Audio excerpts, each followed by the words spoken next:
അപ്പോൾ ഇവൻ അപ്പുറത്തെ റൂമിലായിരുന്നു. അപ്പോൾ ഇവൻ പെട്ടെന്ന് എൻ്റെ അടുത്തേക്ക് ഓടി വന്നിട്ട് പറഞ്ഞു, അമ്മ എൻ്റെ വയറുവേദന മാറിപ്പോയിട്ടാ, ഇനി എനിക്ക് വയറുവേദന വരില്ല എന്ന് പറഞ്ഞു. അപ്പോൾ ഞാൻ ആദ്യം കാര്യമാക്കില്ല, എന്തിനീ കൊച്ചു പറയാനാവെന്ന് ചോദിച്ചു. അപ്പോൾ ഇവൻ എൻ്റെ മടിയിൽ വന്നിരുന്നിട്ട് എൻ്റെ മുഖത്ത് വന്ന് പിടിച്ചിട്ട് പറഞ്ഞു, അമ്മ എൻ്റെ വയറുവേദന മാറിപ്പോയി, എനിക്ക് വരില്ല എന്ന് പറഞ്ഞു. അപ്പോൾ ഞാൻ കാര്യമാക്കില്ല.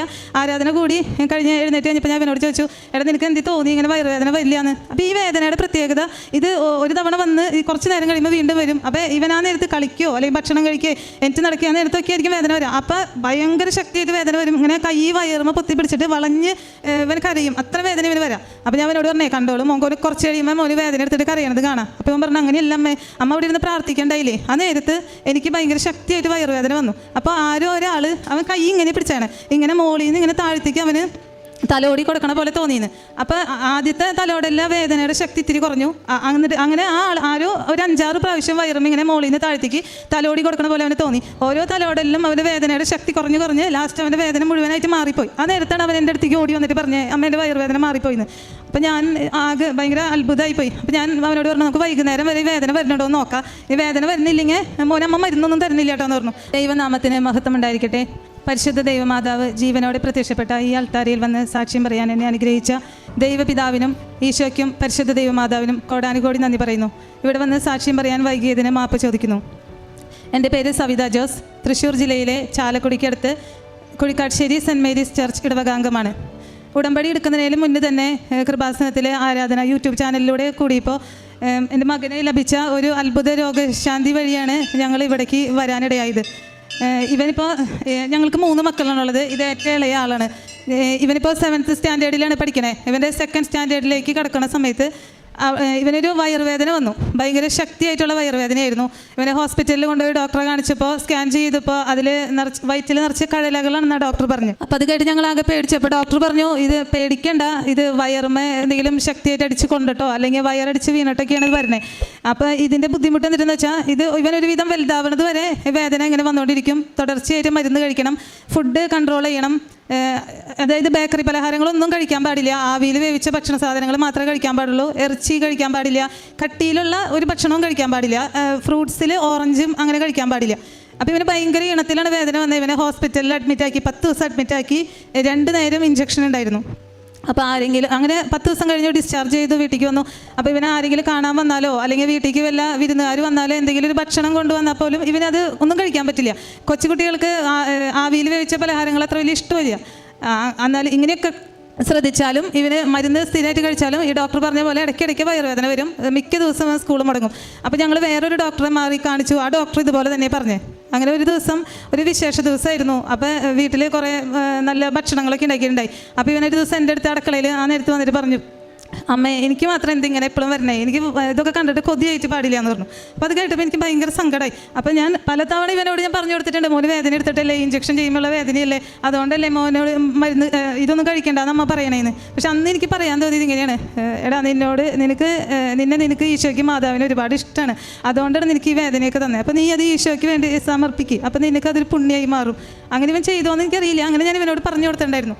അങ്ങനെ ഒരു ദിവസം അപ്പോൾ മിക്ക ദിവസം സ്കൂൾ മുടങ്ങും. അങ്ങനെ ഒരു ദിവസം സ്കൂൾ മുടങ്ങി ഇവൻ വീട്ടിലിരിക്കുകയായിരുന്നു. ഞാനും ഇവന് മാത്രമേ ഉണ്ടായിരുന്നുള്ളൂ. അപ്പോൾ ഞാനിവിടെ ഞങ്ങളുടെ വീട്ടിൽ ആരാധന വെച്ചിട്ടുണ്ടായിരുന്നു. അത് കൃപാസനത്തിൽ ആരാധനയായിരുന്നു.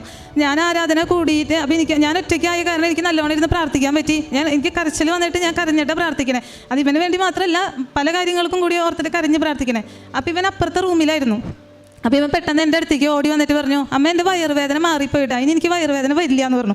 അപ്പോൾ ഞാൻ ആദ്യം കാര്യമാക്കില്ല, എന്തിനീ കൊച്ചു പറയാനാവെന്ന് ചോദിച്ചു. അപ്പോൾ ഇവൻ എൻ്റെ മടിയിൽ വന്നിരുന്നിട്ട് എൻ്റെ മുഖത്ത് വന്ന് പിടിച്ചിട്ട് പറഞ്ഞു, അമ്മ എൻ്റെ വയറുവേദന മാറിപ്പോയി, എനിക്ക് വരില്ല എന്ന് പറഞ്ഞു. അപ്പോൾ ഞാൻ കാര്യമാക്കില്ല. ആരാധന കൂടി കഴിഞ്ഞ് എഴുന്നേറ്റ് കഴിഞ്ഞപ്പോൾ ഞാൻ ഇവനോട് ചോദിച്ചു, എടാ നിനക്ക് എന്ത് തോന്നി ഇങ്ങനെ വയറുവേദന വരില്ല എന്ന്. അപ്പോൾ ഈ വേദനയുടെ പ്രത്യേകത ഇത് ഒരു തവണ വന്ന് കുറച്ച് നേരം കഴിയുമ്പോൾ വീണ്ടും വരും. അപ്പോൾ ഇവൻ ആ നേരത്ത് കളിക്കുകയോ അല്ലെങ്കിൽ ഭക്ഷണം കഴിക്കുകയോ എനിക്ക് നടക്കുക ആ നേരത്തൊക്കെ ആയിരിക്കും വേദന വരിക. അപ്പോൾ ഭയങ്കര ശക്തിയായിട്ട് വേദന വരും. ഇങ്ങനെ കൈ വയറുമ്പോൾ പൊത്തി പിടിച്ചിട്ട് വളഞ്ഞ് ഇവൻ കരയും. അത്ര വേദന ഇവന് വരാം. അപ്പോൾ ഞാൻ അവനോട് പറഞ്ഞേ, കണ്ടോളൂ മോൻ കുറച്ച് കഴിയുമ്പോൾ മോന് വേദന എടുത്തിട്ട് കരയണത് കാണാം. അപ്പോൾ ഇവൻ പറഞ്ഞു, അങ്ങനെയല്ല അമ്മ അവിടെ ഇരുന്ന് പ്രാർത്ഥിക്കണ്ടായില്ലേ. ആ നേരത്ത് എനിക്ക് ഭയങ്കര ശക്തിയായിട്ട് വയറുവേദന വന്നു. അപ്പോൾ ആരോ ഒരാൾ അവൻ കൈ ഇങ്ങനെ പിടിച്ചാണ്, ഇങ്ങനെ മോളിൽ നിന്ന് ഇങ്ങനെ താഴത്തേക്ക് അവന് തലോടി കൊടുക്കണ പോലെ തോന്നിയെന്ന്. അപ്പോൾ ആദ്യത്തെ തലോടെല്ലാം വേദനയുടെ ശക്തി ഇത്തിരി കുറഞ്ഞു.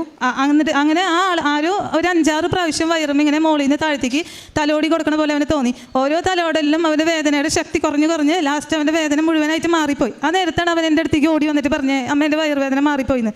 അപ്പം ഞാൻ ആകെ ഭയങ്കര അത്ഭുതമായിപ്പോയി. അപ്പം ഞാൻ അവനോട് പറഞ്ഞു, നമുക്ക് വൈകുന്നേരം വരെ വേദന വരുന്നുണ്ടോ എന്ന് നോക്കാം, ഈ വേദന വരുന്നില്ലെങ്കിൽ മോനെ അമ്മ മരുന്നൊന്നും തരുന്നില്ല കേട്ടോ എന്ന് പറഞ്ഞു. അന്ന് വൈകുന്നേരം വരെ അവന് വേദന വന്നില്ല. അപ്പം ഞാൻ അവനോട് പറഞ്ഞു, ഇനി ഒരു പണി ചെയ്യാം മോനെ, ഇനി അമ്മ ഡോക്ടറെ സ്ഥിരമായിട്ട് തരാൻ പറഞ്ഞാൽ മരുന്ന് തരുന്നില്ല, അതോടൊപ്പം മോന് ഡോക്ടർ എന്തൊക്കെ കഴിക്കരുതെന്ന് പറഞ്ഞാൽ മോന് ഇഷ്ടമുള്ള ഭക്ഷണങ്ങളൊക്കെ ഇല്ലേ അതൊക്കെ അമ്മ തരാൻ പോവാണ് എന്ന് പറഞ്ഞ് അന്ന് തൊട്ട് ഞാൻ ഇവന് എല്ലാ ഭക്ഷണവും കിടക്കാൻ തുടങ്ങി. ഇവന് മരുന്ന് കൊടുക്കൽ നിർത്തി. പക്ഷേ പിന്നെ ഇന്ന് വരെ അവന് ആ വേദന വന്നിട്ടില്ല. അതാണ് ഞങ്ങളുടെ ആദ്യത്തെ അനുഭവം. അതിനുശേഷം ഇവിടെ വന്ന് ഞാൻ ഉടമ്പടി എടുത്തു. ഉടമ്പടി എടുത്തതിന് ശേഷം ഞങ്ങൾക്ക് പിന്നെ ഒരുപാട് അനുഗ്രഹങ്ങളായിരുന്നു കിട്ടിക്കൊണ്ടിരുന്നത്. പിന്നെ അതുപോലെ ഉടമ്പടിയിൽ വെക്കാത്ത ഒരു നിയോഗമുണ്ട്. അതായത് നമ്മളിവിടെ ഒരുപാട് സാക്ഷ്യങ്ങൾ കേട്ടിട്ടുണ്ട്. നമ്മൾ ഉടമ്പടിയിൽ നിയോഗം എഴുതി കൊടുക്കുമ്പോൾ 6 നിയോഗം എഴുതണത് പുറമെ നമ്മൾക്ക് എഴുതാൻ പറ്റാത്ത നമ്മുടെ ആഗ്രഹങ്ങളും കൂടി ഈശോ മാതാവും കൂടി സാധിച്ചു വരുന്നു. അതുപോലത്തെ ഒരു കാര്യമാണ് ഞങ്ങളുടെ വീട് പണി. അപ്പം ഞങ്ങൾ വീട് പണിത് താമസിച്ചിട്ട് ഇപ്പോൾ 7 വർഷമായി. അപ്പോൾ താമസിച്ചപ്പോൾ ഞങ്ങൾക്ക് ആ വീടിൻ്റെ മുകളിലെ നിലയിലും കൂടി റൂം എടുക്കണമായിരുന്നു. അപ്പോൾ ഞങ്ങൾ വിചാരിച്ചത് അവിടെ ചെന്ന് താമസിച്ചിട്ട് വേഗം തന്നെ റൂമിൻ്റെ പണി തുടങ്ങാമെന്നാണ്. പക്ഷെ അവിടെ വീട്ടിൽ താമസമായി 2 പ്രാവശ്യം ഞങ്ങൾ വീടിൻ്റെ മുകളിൽ പണിയാനായിട്ടുള്ള പൈസയൊക്കെ റെഡിയാക്കി, പ്ലാനൊക്കെ വരച്ചു, എല്ലാം റെഡിയാക്കി. പൈസ എല്ലാം റെഡിയായി കഴിയുമ്പോഴേക്കും ആ കാശിന് എന്തെങ്കിലും ഒരു ആവശ്യം വരും. അതായത് 5 ലക്ഷത്തിൻ്റെയും 4 ലക്ഷത്തിൻ്റെയും ഒക്കെ വലിയ ആവശ്യങ്ങളാണ് വരിക. ആ പൈസ അങ്ങോട്ട് തീർന്നു പോകും. പിന്നെ ഞങ്ങൾക്ക് വീട് പണിയുടെ കാര്യത്തിന് ഒരുങ്ങാൻ പോലും പേടി. അപ്പോൾ ഞങ്ങൾ വിചാരിച്ചു ഇനിയിപ്പോൾ ഈ പിള്ളേരൊക്കെ വലുതായി കഴിയുമ്പോൾ മുകളിൽ റൂം എടുക്കാൻ പറ്റുകയാണെങ്കിൽ എടുക്കട്ടെ, അതുവരെ ഞങ്ങൾ അതിനെപ്പറ്റി ആലോചിക്കണ പോലും ഇല്ല. അങ്ങനെ വിചാരിച്ചേ. അങ്ങനെ ഞാൻ ഇവിടെ വന്ന ആ സമയത്ത് ഉടമ്പടി എടുത്ത് പ്രാർത്ഥിക്കാറുണ്ട്. അങ്ങനെ യാദൃശികമായിട്ട് ഒരു ദിവസം ഞങ്ങളുടെ വീട് പണി ആരംഭിക്കുകയാണ്. അതായത് ഇപ്പോൾ ഇത് എങ്ങനെയാണെന്ന് എനിക്ക് ആരോട് പറഞ്ഞ ആളുകൾക്ക് മനസ്സിലാവുമെന്ന് പോലും അറിയില്ല. അതായത് അടുത്ത ആഴ്ച വീടിൻ്റെ മുകളിൽ റൂം എടുക്കുകയാണ് എന്ന് വിചാരിക്കുക. പക്ഷേ ഈ ആഴ്ച ഞങ്ങൾ അതിനെപ്പറ്റി ആലോചിക്കണില്ല. ഒട്ടും പ്രതീക്ഷിക്കാണ്ട് ഞങ്ങൾക്ക് മുകളിൽ റൂം എടുക്കാൻ പറ്റണേ. അതും ഒരു റൂം എടുക്കാനാണ് ഞങ്ങൾ തുടങ്ങിയത്. അപ്പം ഒരു റൂം എടുക്കാൻ പോലും ഞങ്ങളുടെ കയ്യിൽ പൈസ ഇല്ല. അതും ഒരു റൂം എടുത്തിട്ട് അതിൻ്റെ മുകളിൽ ഡ്രസ് വർക്ക് ചെയ്യാമെന്ന് വിചാരിച്ചത്. കാരണം കയ്യിലുള്ള കാശുകളൊക്കെ തീർന്നു പോയില്ലേ. അങ്ങനെ എഞ്ചിനീയർ വന്ന് പ്ലാൻ വരച്ചപ്പോൾ എഞ്ചിനീയർ പറഞ്ഞു, നിങ്ങൾ എന്തിനും മണ്ടത്തര കാണിക്കുന്നത്, നിങ്ങൾ 2 റൂം എടുക്കണതല്ലേ നല്ലത്, അല്ലെങ്കിൽ നിങ്ങൾക്കത് നഷ്ടമാവില്ലേ. അപ്പോൾ ഞങ്ങൾ പറഞ്ഞു, ഞങ്ങളുടെ കയ്യിൽ പൈസ ഇല്ല, ഈ ഒരു റൂം എടുത്താൽ മതി എന്ന് പറഞ്ഞിട്ട് ഒരു റൂം എടുത്ത് അതിൻ്റെ ജനലൊക്കെ നമ്മൾ വെക്കില്ലേ, ജനലൊക്കെ വെച്ചിട്ട് അതിൻ്റെ മുകളിൽ വീണ്ടും കല്ലൊക്കെ വെച്ചിട്ട് പണിയില്ലേ, അത്രയും വരെ എത്തിക്കഴിഞ്ഞപ്പോഴാണ് അടുത്ത റൂം പണിയണമെന്ന് തീരുമാനിച്ചത്. അങ്ങനെ 2ാമത്തെ റൂം പണിതു. 2ാമത്തെ റൂം പണിതിട്ട് അത് 2ഉം വാർക്ക കഴിഞ്ഞു. 2 റൂം പണിത് വാർക്ക കഴിഞ്ഞപ്പോൾ അതിൻ്റെ മുന്നിൽ വേറെ 3ാമത്തെ റൂം വരെയാണ്. അങ്ങനെ 3 റൂമും പണിത് ഞങ്ങൾക്കിപ്പോൾ ഓപ്പൺ ടെറസ് ഇല്ല. ഞങ്ങളുടെ വീടിൻ്റെ മുകളിൽ മുഴുവൻ റൂമായി. അങ്ങനെ ആ വീടിൻ്റെ പണികളൊക്കെ കംപ്ലീറ്റ് കഴിഞ്ഞു. അപ്പോൾ ഞങ്ങൾ 2 തവണ വീടിൻ്റെ മുകളിൽ റൂം എടുക്കാൻ വേണ്ടി പൈസയും റെഡിയാക്കി, പ്ലാനും വരച്ച് എല്ലാം റെഡിയാക്കിയിട്ട് അത് നടന്നില്ല. ആ പൈസ തീർന്നും പോയി. ഞങ്ങളൊട്ടും പ്രതീക്ഷിക്കാത്ത നേരത്ത്, ഞങ്ങളുടെ കയ്യിൽ 1 രൂപ പോലും ഇല്ലാത്ത നേരത്ത് വീടിൻ്റെ മുകളിൽ പണി ചെയ്ത് നല്ല രീതിയിലുള്ളൊരു വീട് ഞങ്ങൾക്ക് കിട്ടി. അപ്പോൾ ഒരു ദിവസം ഞാൻ എൻ്റെ ഹസ്ബൻഡിനോട് പറഞ്ഞു, നമ്മളിപ്പോൾ ഒരു റൂം ഈ വീടിന് വേണ്ടി മുകളിൽ പണിയാൻ തുടങ്ങിയെന്ന് പറഞ്ഞാൽ ആരെങ്കിലും വിശ്വസിക്കുമോ? അപ്പോൾ എൻ്റെ ഹസ്ബൻഡ് പറഞ്ഞു, ഇല്ല, ആരും വിശ്വസിക്കില്ല. നമ്മുടെ കൂടെ നിന്ന് ആരോ നമ്മളെ കൊണ്ട് ചെയ്യിപ്പിക്കണ പോലെയല്ലേ നമുക്ക് തോന്നണേ. അപ്പോൾ ആൾ പറഞ്ഞു, അതെ, അതായത് നമ്മൾക്ക് പണികൾ തീർന്നിട്ട് നമ്മുടെ കയ്യിലെ കാശ് തീർന്നു എന്ന് വിചാരിക്കണം. ആ നേരത്തായിരിക്കും ഞങ്ങൾ ഒട്ടും പ്രതീക്ഷിക്കാത്ത ആരുടെയെങ്കിലും കാശ് ഞങ്ങൾക്ക് കിട്ടാം. എന്നിട്ട് ആ നമുക്ക് തരുന്ന ആൾക്ക് ആ കാശ് കൊടുത്ത് തീർക്കാനും ഞങ്ങൾക്ക് പറ്റുന്നുണ്ട്. അങ്ങനെ ഇതാണ് എൻ്റെ അടുത്തൊരു സാക്ഷ്യം. പിന്നെ പറയാനുള്ളത് എൻ്റെ മൂത്ത മോനാണ്. അവന് +1 നല്ല മാർക്കുണ്ടായിരുന്നു. +2 വന്നപ്പോൾ അവന് അത്ര വലിയ മാർക്കൊന്നുമില്ല. അവൻ പാസ്സാവുമെന്ന് പോലും ഞങ്ങൾക്ക് പേടിയായിരുന്നു. അപ്പോൾ ഞാനിവിടെ വന്ന് ഉടമ്പടി എടുത്തിട്ടുണ്ടായിരുന്നു. അവന് നല്ല മാർക്കോടുകൂടി പാസ്സാവാൻ സാധിച്ചു. പിന്നെ അവൻ്റെ ഏറ്റവും വലിയൊരു ആഗ്രഹമായിരുന്നു അവന് വിദേശത്ത് പോയി പഠിക്കണം എന്നുള്ള കാര്യം. അപ്പോൾ അതിനുവേണ്ടി IELTS പാസ്സാവാൻ വേണ്ടി ഉടമ്പടിയിൽ വെച്ചിട്ടുണ്ടായിരുന്നു. ആദ്യത്തെ തവണ തന്നെ അവൻ IELTS പാസ്സായി. അതിന് വേണ്ടിയിട്ട് എൻ്റെ ചേട്ടൻ്റെ ചേച്ചിയും കൂടി ഉടമ്പടി എടുത്തിട്ടുണ്ടായിരുന്നു IELTS പാസ്സാവാൻ. അങ്ങനെ അവൻ ഫസ്റ്റിലെ എക്സാമിൽ ആദ്യം തന്നെ എഴുതിയപ്പോൾ പാസ്സായി. പിന്നെ അവന് വിദേശത്ത് പോകുന്നതിന് ഒരുവിധ തടസ്സങ്ങളും ഉണ്ടായില്ല. ഇപ്പോൾ ഈ ഏപ്രിൽ മാസത്തിലാണ് അവൻ ശരിക്കും പോകേണ്ടതായിരുന്നത്. പക്ഷേ അത് വളരെ അത്ഭുതകരമായിട്ട് ഡിസംബറിൽ തന്നെ അവൻ അങ്ങോട്ട് കാനഡയ്ക്ക് പോകാൻ സാധിച്ചു. അപ്പോൾ ഒരു ദിവസം ചേച്ചി വിളിച്ചിട്ട് എന്നോട് പറയുകയാണ് ചെയ്യണേ, എന്താ ഈ മോൻ്റെ പുറത്തേക്ക് പോകണ കാര്യം. അപ്പോൾ ഞാൻ പറഞ്ഞു, ഏപ്രിലേക്ക് ആയിരിക്കും എന്ന് പറഞ്ഞപ്പോൾ ചേച്ചി പറഞ്ഞു, അങ്ങനെയല്ല, ഈശോ പറയുന്നുണ്ടല്ലോ 2-3 മാസത്തിനുള്ള അവന് അങ്ങോട്ട് പോകാൻ പറ്റുമെന്ന് പറയണ്ടല്ലോ എന്ന്. അപ്പോൾ അതൊക്കെ കഴിഞ്ഞ് പെട്ടെന്ന് ഒക്ടോബർ 1-ാം തീയതി അവന് ഒരു ഓഫർ ലെറ്റർ വരികയാണ്. അത് അവന് ഏറ്റവും അധികം ആഗ്രഹിക്കുന്ന ഒരു കോഴ്സാണ്. ഞങ്ങൾക്ക് അവന് ആ കോഴ്സ് കിട്ടുമെന്ന് ഒട്ടും വിചാരിച്ചിട്ടുണ്ടായില്ല. അങ്ങനെ ആ കോഴ്സിലേക്ക് അവന് സീറ്റ് കിട്ടി, കോളേജിൽ സീറ്റ് കിട്ടി. അതുമാത്രമല്ല 20 ദിവസത്തിനുള്ളിൽ ഫസ്റ്റ് ഇയറിൻ്റെ ഫീസും പിന്നെ ബാങ്ക് അക്കൗണ്ടിൽ കാണിക്കേണ്ട പൈസയും അടയ്ക്കണം എന്ന് പറഞ്ഞിട്ടാണ് ഓഫർ ലെറ്റർ വന്നിട്ടുണ്ടായത്. അപ്പോൾ 20 ദിവസത്തിനുള്ളിൽ എങ്ങനെ ഇത്രയും പൈസ അടയ്ക്കാൻ പറ്റാമോ എന്ന് ആലോചിച്ചിരിക്കുകയായിരുന്നു. പക്ഷേ 17 ദിവസത്തിനുള്ളിൽ തന്നെ ഭയങ്കര അത്ഭുതമായിട്ട് ഞങ്ങൾക്ക് ആ ഫീസ് അടയ്ക്കാൻ സാധിച്ചു. പിന്നെ അവൻ്റെ ഒരു കാര്യങ്ങൾക്കൊരു തടസ്സം ഉണ്ടായില്ല. എല്ലാ കാര്യങ്ങളും നല്ല ഭംഗിയായിട്ട് നടന്നു. അങ്ങനെ അവന് ഡിസംബറിൽ തന്നെ ഈശോ പറഞ്ഞ പോലെ തന്നെ 3 മാസത്തിനുള്ളിൽ തന്നെ അവന് കാനഡയ്ക്ക് ചെല്ലാൻ സാധിച്ചു. പിന്നെ പറയാനുള്ളത്, ഇവൻ പോണതിന് വേണ്ടിയിട്ട്. അപ്പോൾ ഈ ഒക്ടോബർ മാസത്തിൽ ഓഫർ ലെറ്റർ വന്നപ്പോൾ ഞങ്ങൾ എഡ്യൂക്കേഷൻ ലോണിന് അപേക്ഷിച്ചിട്ടുണ്ടായിരുന്നു. അപ്പോൾ എഡ്യൂക്കേഷൻ ലോൺ കിട്ടാൻ ഒരുപാട് തടസ്സങ്ങളാണ് ഉണ്ടായിരുന്നത്. ഇപ്പോൾ ഡിസംബറിൽ ഇവൻ പോണ സമയമായിട്ടും എഡ്യൂക്കേഷൻ ലോൺ കിട്ടിയിട്ടുണ്ടായില്ല. അങ്ങനെ ജനുവരി 9 ഞാൻ വീട്ടിൽ ഇതേപോലെ തന്നെ ആരാധന വെച്ച് കൂടായിരുന്നു. ഞങ്ങൾക്ക് ആരാധനയെക്കൂടെയാണ് ഒട്ടുമിക്ക അനുഗ്രഹങ്ങളും കിട്ടിയാണ്. അപ്പോൾ ആരാധന വെച്ച് കൂടിയപ്പോൾ നമ്മുടെ ജോസഫച്ചൻ പറയുന്നുണ്ട്, അതിൽ ഇങ്ങനെ ഡേറ്റ് ഇട്ട് പ്രാർത്ഥിക്കണ ഒരാൾ ഡേറ്റ് ഇട്ട് പ്രാർത്ഥിച്ചിട്ട് അവർക്ക് കിട്ടിയ അത്ഭുതത്തിനെ പറ്റി ഇങ്ങനെ വിവരിക്കണ്ടായി. അപ്പോൾ അച്ഛൻ ഇങ്ങനെ പ്രാർത്ഥിച്ചപ്പോൾ ഞാനും മനസ്സിലാലോചിച്ചു, എനിക്കാണെങ്കിൽ ഡേറ്റ് ഇട്ട് പ്രാർത്ഥിക്കുന്നത് എങ്ങനെയാണെന്ന് അറിയ പോലുമില്ല. എന്നാലും ഞാൻ ഇങ്ങനെ മനസ്സിലിരുന്ന് ഇങ്ങനെ കണ്ണടച്ച് പ്രാർത്ഥിച്ചു. അപ്പോൾ പെട്ടെന്ന് ഞാനിങ്ങനെ ടി വിയിൽ കാണുന്ന പോലെ ഇങ്ങനെ സ്ക്രീനിൽ നമ്മൾ സിനിമ കാണില്ലേ, അതേപോലെ ഇങ്ങനെ മനസ്സിൽ കാണാണ്. ആദ്യം 3 എന്നുള്ള ഒരു അക്ഷരം തെളിഞ്ഞു വന്നു, നല്ല കട്ടിയുള്ള ഒരു അക്ഷരം. ആ 3 അങ്ങോട്ട് കുറച്ച് നേരം 3 അങ്ങനെ നിന്നിട്ട് 3 എന്നുള്ള അക്ഷരം അങ്ങോട്ട് മാഞ്ഞു പോയിട്ട് 5 എന്നുള്ളൊരു അക്ഷരം തെളിഞ്ഞു വന്നു. നമ്മൾ തെർമോകോൾ കൊണ്ടൊക്കെ വെട്ടിയെടുത്തിട്ടുള്ള നല്ല കട്ടിയുള്ള അക്ഷരമല്ലേ, വൈറ്റ് കളറല്ല ഗോൾഡൻ കളറിൽ. അപ്പോൾ ഞാൻ ആലോചിച്ച് അച്ഛനിങ്ങനെ ഡേറ്റ് ഇട്ട് പ്രാർത്ഥിക്കുന്ന കാര്യം പറഞ്ഞപ്പോഴല്ലേ, ഞാനിങ്ങനെ കണ്ണടച്ച് പ്രാർത്ഥിച്ചപ്പോഴല്ലേ എനിക്കിങ്ങനെ തോന്നിയത്. അപ്പോൾ ഇത് ഡേറ്റ് തന്നെയായിരിക്കും, 3-ാം തീയതിയോ 5-ാം തീയതിയോ ആയിരിക്കും. അപ്പോൾ ഞാൻ അത് തന്നെ വിശ്വസിച്ച് പ്രാർത്ഥിച്ചു. അങ്ങനെ ആരാധനയൊക്കെ കഴിഞ്ഞു. അപ്പോൾ ഞാനിങ്ങനെ മാതാവിനോട് പറഞ്ഞു, ഇത് 3-ാം തീയതി, അടുത്ത മാസം 3-ാം തീയതി 5-ാം തീയതി ഞങ്ങൾക്ക് ലോൺ ശരിയാവുമായിരിക്കും അല്ലേ. അപ്പോൾ ഞാൻ ഈ കാര്യം എല്ലാവരോടും പറയാണ്, വേറെ ഒന്നിനല്ല.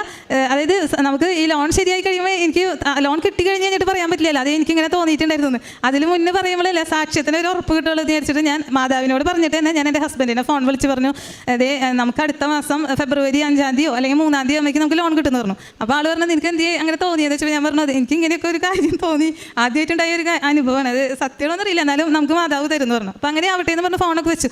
പക്ഷേ എന്നിട്ട് ഞാൻ ഇവരോടൊക്കെ പിള്ളേരോടൊക്കെ പറഞ്ഞു കേട്ടോ.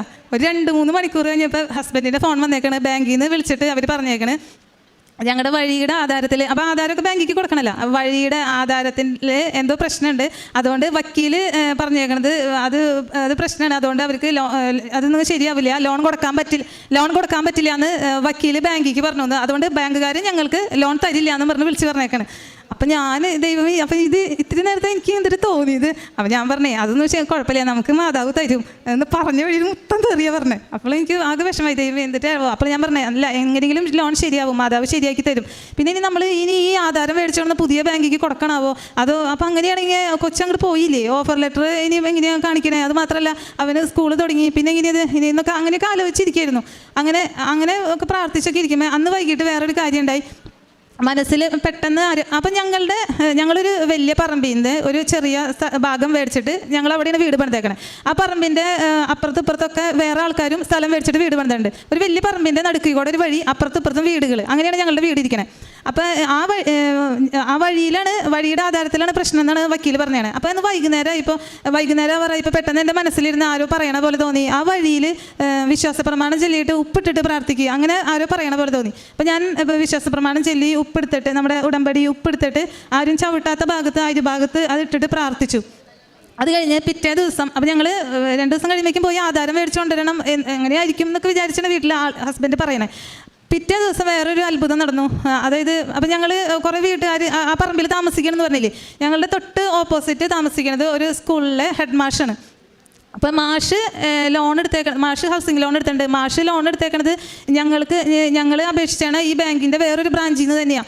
അപ്പം മാഷിനുള്ള വഴിയുടെ ആധാരവും ആ പറമ്പിലുള്ള എല്ലാ ആളുകളുടെയും വഴിയുടെ ആധാരം ഒന്ന് തന്നെയാണ്. അവരൊക്കെ ലോൺ എടുത്തിട്ടുണ്ട്. അവർക്ക് ഈ ആധാരം കാണിച്ചിട്ട് ലോൺ എടുത്താണ്. അവർക്കൊന്നും ഒരു പ്രശ്നമില്ല, ഞങ്ങൾക്ക് മാത്രമേ ഇങ്ങനെ പറഞ്ഞിട്ടുള്ളൂ. അപ്പോൾ അത് മാത്രമല്ല, സ്കൂളിലെ ആ ഹെഡ് മാഷ് ഉണ്ടെന്ന് പറയില്ല, ഹെഡ് മാഷിൻ്റെ സ്കൂളിലെ സാമ്പത്തിക കാര്യങ്ങളൊക്കെ നടത്തുന്നത് ഞങ്ങൾ ഈ ലോണിനെ അപേക്ഷിച്ചാണ് ആ ബാങ്കിൽ നിന്ന് തന്നെയാണ്. അപ്പോൾ അന്നത്തെ ദിവസം, അതിൻ്റെ പിറ്റേ ദിവസം സ്കൂളിലേക്ക് ബാങ്കിൽ നിന്ന് 2 ജോലിക്കാർ അവരുടെ സ്കൂളിൽ എന്തോ കാര്യം പറയാൻ വേണ്ടിയിട്ട് ചെല്ലാണ്. അപ്പോൾ അവർ സംസാരിക്കുന്ന കൂട്ടത്തിൽ മാഷ് ഇങ്ങനെ ഞങ്ങളുടെ കാര്യം കൂടി പറഞ്ഞു. മാഷിന് അത് പറയേണ്ട ഒരു കാര്യമില്ല, പക്ഷെ മാതാവ് അത് പറയിപ്പിക്കേണ്ടതാവും. അപ്പോൾ അത് കേട്ട് ബാങ്കുകാർക്ക് തോന്നിയതിലെന്തോ കാര്യം ഉണ്ടെന്ന് തോന്നിയിട്ട് അവർ അവിടെ നിന്നിട്ട് എൻ്റെ ഹസ്ബൻഡിനെ ഫോൺ വിളിക്കുകയാണ് ചെയ്തത്. അപ്പോൾ ആൾ പറഞ്ഞു, ഇങ്ങനെ കയ്യിലുള്ള കാശൊക്കെ തീർന്നു പോയി, മോനിങ്ങനെ കാനഡയ്ക്ക് പോയി, ഒറ്റ പൈസ ഇല്ല, ലോൺ കിട്ടാണ്ടൊരു നിവൃത്തിയില്ല എന്ന് പറഞ്ഞപ്പോൾ അവർക്ക് കാര്യങ്ങൾ മനസ്സിലായി. അപ്പോൾ അവർ പറഞ്ഞു, നമുക്കതൊരു പണി ചെയ്യാം, ഈ വക്കീലിനെ മാറ്റിയിട്ട് പുതിയ വക്കീലിനെ വെക്കാമെന്ന്. അങ്ങനെ ഞങ്ങൾക്ക് 2 ദിവസത്തിനുള്ള പുതിയ വക്കീൽ വന്നു. അതൊരു ലേഡിയാണ്, മാഡം. അങ്ങനെ ഞാൻ മാഡത്തിനെ കാണാൻ ചെന്നപ്പോൾ എന്നോട് വക്കീൽ പറയണം, ഒട്ടും ടെൻഷൻ അടിക്കണ്ട, നല്ലോണം പ്രാർത്ഥിച്ചാൽ മതി. അപ്പോൾ തന്നെ എനിക്ക് മനസ്സിലായി മാതാവിൻ്റെ ഇടപെടലാണെന്ന്. അങ്ങനെ കാര്യങ്ങളൊക്കെ തടസ്സങ്ങൾ വരും, മാറിപ്പോവും. അങ്ങനെ പിറ്റേ ജനുവരിയിലുള്ള ഈ സംഭവങ്ങളൊക്കെ നടക്കണേ. അങ്ങനെ ഫെബ്രുവരി 3-ാം തീയതിയോ അല്ലെങ്കിൽ 5-ാം തീയതിയോ ലോൺ കിട്ടുമെന്ന് വിചാരിച്ച് ഞാൻ ഉറപ്പിച്ചിരിക്കണേ. എനിക്ക് ഞാൻ കാണുന്നവരോടൊക്കെ പറയുന്നുണ്ട് ഈ കാര്യം. 3-ാം തീയതിക്ക് നോക്കിയിരുന്നിരുന്നു, 3-ാം തീയതി ഒന്നും നടക്കണില്ല, 5-ാം തീയതി 5-ാം തീയതി ഒന്നും നടക്കണില്ല. അവസാനം എന്നോട് എൻ്റെ ഹസ്ബൻഡ്, ആൾക്ക് വലിയ വിശ്വാസമൊന്നുമില്ല, ഒരുപാട് കളിയാക്കാൻ തുടങ്ങി. അപ്പോൾ എനിക്കെനിക്ക് ഭയങ്കര വിഷമമായി. അപ്പോൾ ഞാൻ മാതാവിനോട് പറഞ്ഞു, എന്നെ എന്തിനിങ്ങനെ നാണം കെടുത്ത്, ഞാൻ എല്ലാവരോടും പറഞ്ഞില്ലേ, എന്നാലും കുഴപ്പമൊന്നുമില്ല, എനിക്ക് ഇത്രയും അനുഗ്രഹങ്ങൾ ഞങ്ങൾക്ക് തന്നതല്ലേ, അപ്പോൾ മാതാവ് ഇതെങ്ങനെയെങ്കിലും ശരിയാക്കും, ഞാൻ ഉറപ്പുണ്ട്, അങ്ങനെയൊക്കെ പറഞ്ഞിരുന്നു. അപ്പോൾ ഒരു ദിവസം ഹസ്ബൻഡ് ഇങ്ങനെ കളിയാക്കിക്കൊണ്ടിരിക്കില്ല, എന്നോട് ഇങ്ങനെ പറഞ്ഞേ, എല്ലാ മാസം ഉണ്ട് 3-ാം തീയതി 5-ാം തീയതി, ലോട്ടറി ടിക്കറ്റൊക്കെ നാളെ പറഞ്ഞ് പോണ പോലെ എല്ലാ മാസം ഉണ്ട് 3-ാം തീയതി 5-ാം തീയതി. അപ്പോഴാണ് എനിക്ക് പെട്ടെന്ന് മനസ്സിലായത്, ശരിയല്ല, എല്ലാ മാസവും ഇല്ലേ 3-ാം തീയതി 5-ാം തീയതി, ഫെബ്രുവരി 3, 5 എന്നൊന്നും പറഞ്ഞില്ല. അപ്പം ഞാൻ പറഞ്ഞു, എന്നാൽ ഏതെങ്കിലും ഒരു മാസം 3-ാം തീയതിയോ 5-ാം തീയതിയോ നമ്മുടെ ലോൺ എന്തായാലും ശരിയാവുന്നു. അങ്ങനെ പ്രാർത്ഥിച്ചുകൊണ്ടിരുന്നു. ഒരുപാട് വലിയ വലിയ തടസ്സങ്ങൾ വന്നു, ഒക്കെ മാറിപ്പോയി. അങ്ങനെ ഏപ്രിൽ മാസം അപ്പോൾ ഞങ്ങളുടെ ലോൺ ഒരു 3/4 ഭാഗം ശരിയായി, എല്ലാം ശരിയായി എന്ന് ഉറപ്പായി തുടങ്ങി. അങ്ങനെ 3-ാം തീയതി ആവാറായി. 3-ാം തീയതി നോക്കിയപ്പോൾ ഒന്നും കിട്ടിയില്ല, ലോൺ അന്നത്തെ ദിവസം പൈസ കിട്ടിയില്ല. അപ്പോൾ ഞാൻ പിന്നെ മാതാവിനോട് പറയാൻ തുടങ്ങി, എനിക്ക് 5-ാം തീയതി എന്തായാലും പൈസ കിട്ടണം, എന്നാലല്ലേ എനിക്ക് സാക്ഷ്യം പറയാൻ പറ്റുള്ളൂ. 5-ാം തീയതി ഇനി ലോൺ കിട്ടണമെങ്കിൽ 5-ാം തീയതി അല്ലെങ്കിൽ 3-ാം തീയതി കിട്ടിയാൽ മതി. അങ്ങനെ മാതാവിനോട് പറയാൻ തുടങ്ങി. അങ്ങനെ 3-ാം തീയതി കഴിഞ്ഞു, 4-ാം തീയതി മനസ്സിലായി 5-ാം തീയതി എന്തായാലും പൈസ കിട്ടുന്നത്. അങ്ങനെ ഈ മാസം ഏപ്രിൽ മാസം 5-ാം തീയതി ഞങ്ങൾക്ക് എഡ്യൂക്കേഷൻ ലോണിൻ്റെ പൈസ കിട്ടി. അപ്പോഴാണ് എനിക്ക് മനസ്സിലായി മാതാവ് അന്ന് 3 എന്ന് പറഞ്ഞത് 3 ദിവസമല്ല, ജനുവരി 9-ാം തീയതിയാണ് ആരാധനയിൽ വെച്ചിട്ട് ഈ അനുഭവം ഉണ്ടാവണേ. അത് 3-ാം മാസമാണ്, അതായത് ഫെബ്രുവരി, മാർച്ച്, ഏപ്രിൽ 3-ാം മാസം 5-ാം തീയതി ഞങ്ങൾക്ക് എഡ്യൂക്കേഷൻ ലോണിൻ്റെ പൈസ തരുന്നതാണ് അന്ന് മാതാവ് പറഞ്ഞത്. 1-2 പേഴ്സണൽ സാക്ഷ്യങ്ങൾ കൂടിയിട്ടുണ്ട്. ഞങ്ങൾക്ക് ഇത്രയും വലിയ അനുഗ്രഹങ്ങളൊക്കെ ചെയ്തു തന്ന ഞങ്ങളുടെ ഈശോയ്ക്കും മാതാവിനും കോടാനുകോടി നന്ദി പറയുന്നു.